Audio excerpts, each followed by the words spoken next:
যদি দেখেন এনসিপি থেকে কোনো যোগ্য নেতৃত্ব নাই, আপনাদের ভোট দেওয়ার প্রয়োজন নাই। মার্কা থেকে ভোট দেওয়ার প্রয়োজন নাই। যে আপনার সেবা করবে তাকে আপনারা ভোট দিবেন। জাতীয় নাগরিক পার্টির দক্ষিণাঞ্চলের মুখ্য সংগঠক হাসনাত আব্দুল্লাহ বলেছেন, আগামী নির্বাচনে আপনারা যোগ্য নেতৃত্বকে ভোট দেবেন। যদি দেখেন এনসিপি থেকে যোগ্য নেতৃত্ব নেই, আপনাদের ভোট দেওয়ার প্রয়োজন নেই। মার্কা থেকে ভোট দেওয়ার কোনো প্রয়োজন নেই। যে সবার সেবা করবে আপনারা তাকেই ভোট দিবেন। রাজনীতি করে টেন্ডারবাজি করে আমাদের চলাফেরা করার কোনো প্রয়োজন নাই। আমাদের দেশের নেতারা রাস্তার টাকা খেয়ে ফেলে। বিস্তারিত নিয়ে আপনাদের সাথে আছি আমি শামীমা সুলতানা। মঙ্গলবার বিকালে চট্টগ্রাম নগরীর চকবাজার এলাকার পথসভায় তিনি এই মন্তব্য করেন। তিনি বলেন, আমাদেরকে সচেতন হতে হবে। নিজেরা যদি দুর্নীতি না করি তাহলে আমাদের নেতা কখনো দুর্নীতিবাজ হতে পারবে না।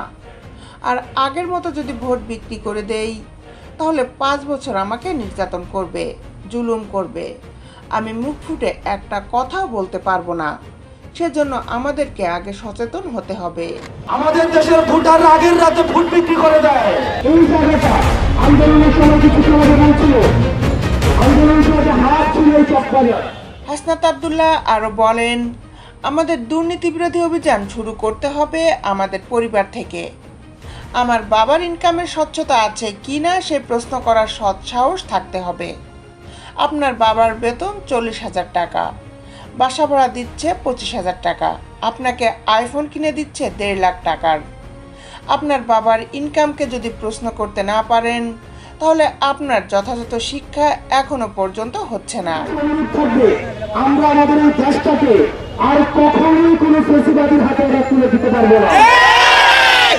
এ সময় এনসিপির সিনিয়র যুগ্ম সদস্য সচিব ডক্টর তাসনিম জারা, যুগ্ম সদস্য সচিব মীর আরশাদুল হক, যুগ্ম মুখ্য সংগঠক ডক্টর মাহমুদা আলম মিতু ও মোহাম্মদ আতাউল্লাহ, কেন্দ্রীয় সংগঠক আরমান হোসেনও উপস্থিত ছিলেন।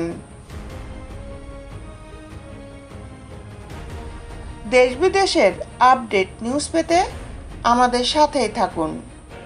Justice television, Dhaka.